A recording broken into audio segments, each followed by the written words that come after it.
നമസ്കാരം. ഇന്ന് ഞാൻ നിങ്ങളോട് സംസാരിക്കാൻ പോകുന്നത് ലോകത്തെ തന്നെ പിടിച്ചുലച്ച ഒരു സാമ്പത്തിക വിവാദത്തെക്കുറിച്ചാണ്. 2023 ജനുവരിയിൽ അമേരിക്കൻ ഷോർട്ട് സെല്ലിംഗ് സ്ഥാപനമായ ഹിൻഡൻബർഗ് റിസർച്ച് ഇന്ത്യൻ വ്യവസായ ഭീമനായ അദാനി ഗ്രൂപ്പിനെതിരെ പുറത്തുവിട്ട റിപ്പോർട്ടിനെ കുറിച്ചും അതിനെ തുടർന്നുണ്ടായ സംഭവ വികാസങ്ങളെക്കുറിച്ചുമാണ്. Brazen stock manipulation and accounting fraud, അതായത് ഓഹരികളിലെ ധിക്കാരപരമായ കൃത്രിമത്വവും അക്കൗണ്ടിംഗ് തട്ടിപ്പും എന്നതായിരുന്നു ഹിൻഡൻബർഗിന്റെ പ്രധാന ആരോപണം. ഈ റിപ്പോർട്ട് പുറത്തു വന്നതോടെ അദാനി ഗ്രൂപ്പിന്റെ ഓഹരികൾക്ക് സംഭവിച്ച ഇടിവും അതുണ്ടാക്കിയ കോളിളക്കങ്ങളും ലോകമെമ്പാടുമുള്ള മാധ്യമങ്ങൾ ഇത് എങ്ങനെ റിപ്പോർട്ട് ചെയ്തു എന്നതിനെക്കുറിച്ചുമെല്ലാം നമുക്കൊന്ന് പരിശോധിക്കാം.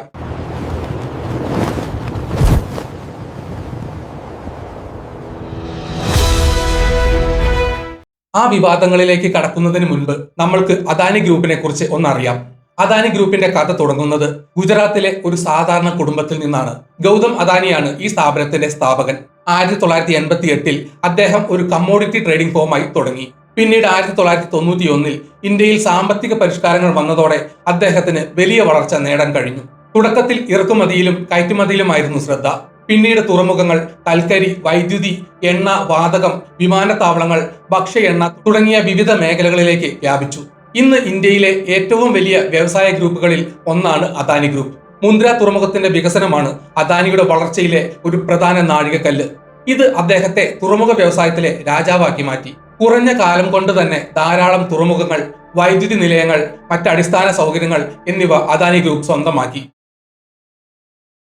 2023 ജനുവരി 24 ഹിൻഡൻബർഗ് റിസർച്ച് അദാനി ഗ്രൂപ്പിനെതിരെ തങ്ങളുടെ റിപ്പോർട്ട് പുറത്തുവിട്ടത്. 100-ലധികം പേജുകളുള്ള ആ റിപ്പോർട്ട് അദാനി ഗ്രൂപ്പ് പതിറ്റാണ്ടുകളായി സ്റ്റോക്ക് മാനിപ്പുലേഷനും അക്കൗണ്ടിംഗ് ഫ്രോഡും നടത്തുന്നുവെന്ന് ആരോപിച്ചു. ഈ റിപ്പോർട്ട് പുറത്തു വന്ന നിമിഷം മുതൽ ഇന്ത്യൻ ഓഹരി വിപണിയിലും ആഗോള സാമ്പത്തിക ലോകത്തും ഒരു വലിയ ഭൂകമ്പം പോലെയാണ് കാര്യങ്ങൾ മാറിയത്. ഗൗതം അദാനി ലോകത്തിലെ ഏറ്റവും വലിയ ധനികരിൽ ഒരാളായി വാഴ്ത്തപ്പെട്ടിരുന്ന വ്യക്തി മണിക്കൂറുകൾക്കുള്ളിൽ ആ പട്ടികയിൽ താഴേക്ക് പതിച്ചു. റിപ്പോർട്ട് പുറത്തു വന്നതിന് പിന്നാലെ അദാനി ഗ്രൂപ്പിന്റെ ലിസ്റ്റ് ചെയ്ത കമ്പനികളുടെ ഓഹരി വിലകൾ കുത്തനെ ഇടിഞ്ഞു. ഏതാനും ദിവസങ്ങൾക്കുള്ളിൽ അദാനി ഗ്രൂപ്പിന്റെ വിപണി മൂലധനത്തിൽ നിന്ന് ഏകദേശം 12.5 ലക്ഷം കോടി രൂപ തുടച്ചു നീക്കപ്പെട്ടു. Adani enterprises, Adani total gas, Adani green energy, Adani power, Adani transmission തുടങ്ങിയ കമ്പനികളുടെ ഓഹരികൾക്ക് 50% മുതൽ 80% വരെ ഇടിവുണ്ടായി. ഇത് നിക്ഷേപകരെ, പ്രത്യേകിച്ച് ലൈഫ് ഇൻഷുറൻസ് കോർപ്പറേഷൻ പോലുള്ള വലിയ സ്ഥാപനങ്ങളെ വലിയ ആശങ്കയിലാഴ്ത്തി. LICക്ക് അദാനി ഗ്രൂപ്പ് കമ്പനികളിൽ വലിയ നിക്ഷേപം ഉണ്ടായിരുന്നതിനാൽ ഈ ഓഹരി ഇടിവ് അവരെയും കാര്യമായി ബാധിച്ചു. ഹിൻഡൻബർഗ് റിപ്പോർട്ടിന്റെ കാതൽ അദാനി ഗ്രൂപ്പ് തങ്ങളുടെ ഓഹരി വിലകൾ കൃത്രിമമായി ഉയർത്താൻ ഓഫ്ഷോർ ടാക്സ് ഹെവനുകളിലെ ഷെൽ കമ്പനികൾ ഉപയോഗിച്ചു എന്നതായിരുന്നു. ഈ ആരോപണങ്ങൾ വളരെ ഗുരുതരമായിരുന്നു. ഇതിനായി മൗറീഷ്യസ്, ബർമുഡ, കരീബിയൻ ദ്വീപുകൾ തുടങ്ങിയ ടാക്സ് ഹെവനുകളിൽ സ്ഥാപിച്ച കടലാസ് കമ്പനികൾ വഴി സ്വന്തം ഓഹരികളിൽ നിക്ഷേപം നടത്തിയെന്നാണ് ആരോപണം. ഇന്ത്യൻ നിയമപ്രകാരം ഒരു കമ്പനിയുടെ 25% ഓഹരികൾ പൊതുജനങ്ങളുടെ കൈവശം ഉണ്ടായിരിക്കണം. എന്നാൽ അദാനി ഗ്രൂപ്പ് ഈ ഷെൽ കമ്പനികൾ വഴി ഈ നിയമം ലംഘിച്ച് ഓഹരി വിലകൾ പെരുപ്പിച്ചുവെന്ന് ഹിൻഡൻബർഗ് ആരോപിച്ചു. കമ്പനിയുടെ സാമ്പത്തിക കണക്കുകളിൽ കൃത്രിമം കാണിച്ചു, കടം പെരുപ്പിച്ചു കാണിച്ചു, വരുമാനം പെരുപ്പിച്ചു കാണിച്ചു തുടങ്ങിയ ആരോപണങ്ങളും ഹിൻഡൻബർഗ് ഉന്നയിച്ചു. ഇത് കമ്പനിയുടെ യഥാർത്ഥ സാമ്പത്തിക സ്ഥിതി മറച്ചുവെക്കാൻ സഹായിച്ചുവെന്നും റിപ്പോർട്ട് പറയുന്നു. അദാനി ഗ്രൂപ്പിന് ഇന്ത്യൻ ബാങ്കുകളിൽ നിന്നും മറ്റ് ധനകാര്യ സ്ഥാപനങ്ങളിൽ നിന്നും വലിയ തോതിലുള്ള കടബാധ്യതയുണ്ടെന്നും ഇത് കമ്പനിയുടെ സാമ്പത്തിക ഭാവിയെ അപകടത്തിലാക്കുന്നുവെന്നും റിപ്പോർട്ട് ചൂണ്ടിക്കാട്ടി. ഈ കടങ്ങൾ പലതും ഓഹരികൾ ഈടുവെച്ചാണ് എടുത്തിരുന്നത്. ഓഹരി വില ഇടിഞ്ഞാൽ ഇത് ബാങ്കുകളെയും പ്രതികൂലമായി ബാധിക്കുമെന്ന ആശങ്കയും ഉയർന്നു.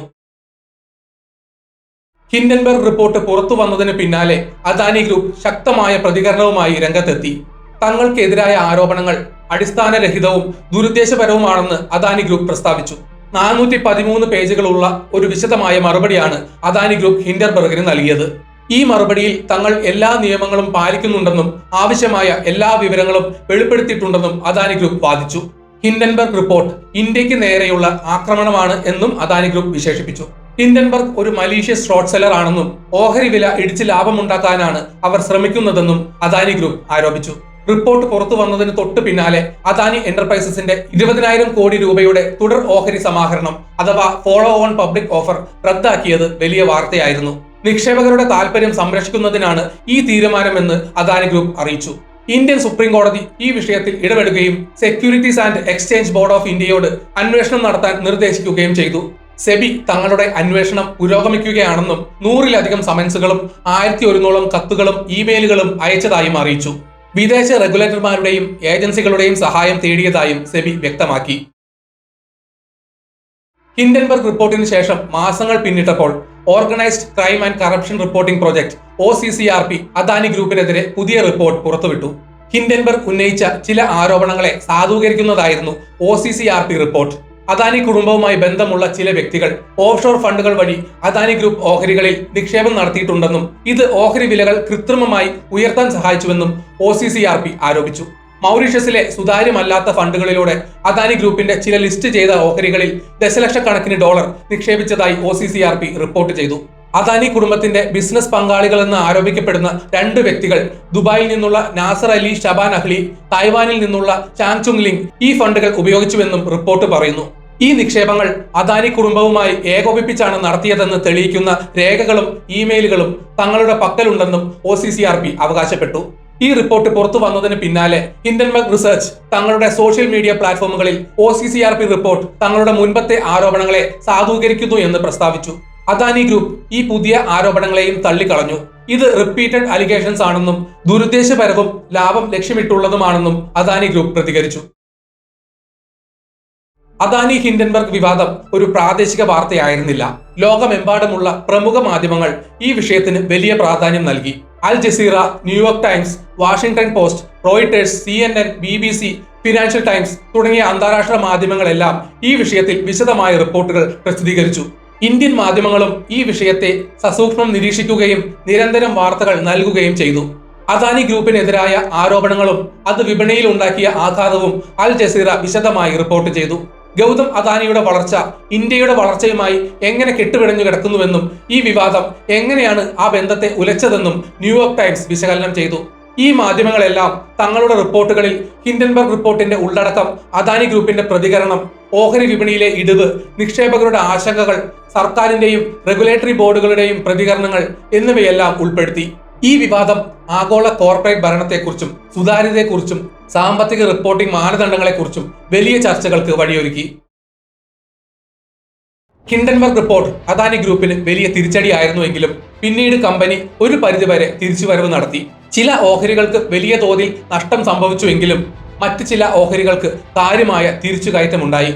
GQG പാർട്ട്നേഴ്സ് പോലുള്ള US ഇൻവെസ്റ്റ്മെന്റ് ഇൻസ്റ്റിറ്റ്യൂഷൻസിൽ നിന്നുള്ള നിക്ഷേപങ്ങൾ അദാനി ഗ്രൂപ്പിന് ആശ്വാസമായി. എങ്കിലും ഈ വിവാദം അദാനി ഗ്രൂപ്പിന്റെ പ്രതിച്ഛായയ്ക്ക് വലിയ കോട്ടം വരുത്തി. കോർപ്പറേറ്റ് ഭരണത്തെക്കുറിച്ചും സാമ്പത്തിക സുതാര്യതയെക്കുറിച്ചുമുള്ള ചോദ്യങ്ങൾ ഇന്നും നിലനിൽക്കുന്നു. സെബിയുടെ അന്വേഷണം ഇപ്പോഴും പൂർത്തിയായിട്ടില്ല. സുപ്രീം കോടതിയുടെ മേൽനോട്ടത്തിൽ നടക്കുന്ന ഈ അന്വേഷണത്തിന്റെ അന്തിമ ഫലം എന്തായിരിക്കുമെന്ന് ഉറ്റുനോക്കുകയാണ് സാമ്പത്തിക ലോകം. ഈ സംഭവം ഇന്ത്യൻ ഓഹരി വിപണിയുടെ കാര്യക്ഷമതയെക്കുറിച്ചും റെഗുലേറ്ററി സംവിധാനങ്ങളുടെ ശക്തിയെക്കുറിച്ചും പല ചോദ്യങ്ങളും ഉയർത്തി. നിക്ഷേപകർക്ക്, പ്രത്യേകിച്ച് ചെറുകിട നിക്ഷേപകർക്ക് ഇത്തരം റിപ്പോർട്ടുകൾ എത്രത്തോളം വിശ്വസനീയമാണെന്നും എങ്ങനെ പ്രതികരിക്കണം എന്നതിനെക്കുറിച്ചും ഇത് ഒരു പാഠമായി. ചുരുക്കത്തിൽ ഹിൻഡൻബർഗ് റിപ്പോർട്ട് വെറും ഒരു സാമ്പത്തിക റിപ്പോർട്ട് ആയിരുന്നില്ല. അത് ഒരു വ്യവസായ സാമ്രാജ്യത്തെ പിടിച്ചുലയ്ക്കുകയും ആഗോള സാമ്പത്തിക ലോകത്ത് വലിയ ചർച്ചകൾക്ക് വഴിയൊരുക്കുകയും ചെയ്ത ഒരു സംഭവമായിരുന്നു. അതിന്റെ അലയൊലികൾ ഇന്നും തുടരുന്നു. ജയ് ഹിന്ദ്.